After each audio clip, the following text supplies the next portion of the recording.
Et souvent avec le Seigneur, eh bien, nous nous contentons des premiers soins d'urgence. On fait un appel, tu t'approches, oh Seigneur, je me sens bien, et tu repars. Le problème, c'est que le sujet que tu as partagé avec les anciens ou avec ceux qui ont prié avec toi là, c'est un sujet qui est profond, c'est un sujet qui est sérieux. Mais juste après la prière, tu as pris ce sujet, merci Seigneur, je me sens bien, tu as mis ça dans un tiroir, hop, et tu as fait comme si c'était réglé. Est-ce que c'est réellement réglé? Est-ce que tu es réellement guéri? Et parfois même tu es reparti sur le chemin en boitant.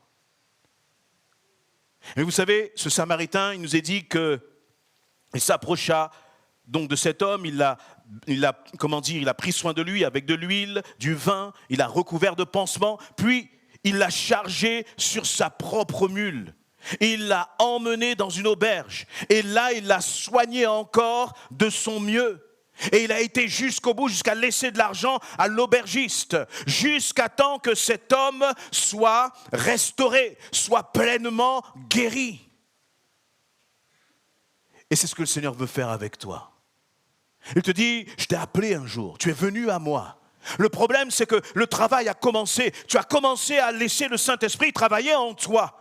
Mais dès le moment où j'ai commencé à mettre les premiers pansements, dès le moment où j'ai commencé à mettre un peu d'huile sur ta plaie, toi, tu es reparti.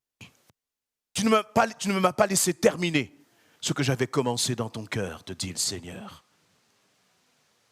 Cet homme, il a pris, ce Samaritain, il a pris cet homme, il l'a mis sur sa mule et il l'a porté. Il y a une image extraordinaire là, d'un Jésus qui veut te porter. Mais toi, tu n'acceptes pas de te laisser porter par lui. Tu n'acceptes même pas de reconnaître que tu as encore besoin de lui. Tu n'acceptes même pas de reconnaître que tu as des brèches. Tu n'acceptes même pas de reconnaître que tu es blessé. Mais si tu ne reconnais pas que tu es blessé, comment veux-tu que le réparateur des brèches puisse prendre soin de toi? Parce que Dieu ne va pas te forcer, mon frère, ma sœur. Et il te demande, est-ce que tu veux que la guérison soit complète?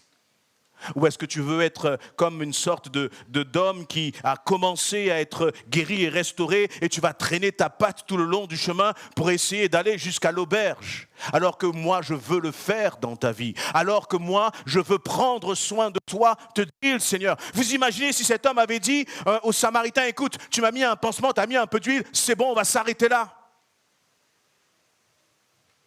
Et lui, il a dit, vas-y, continue. Guéris-moi, restaure-moi. Se laisser faire, ce n'est pas si évident.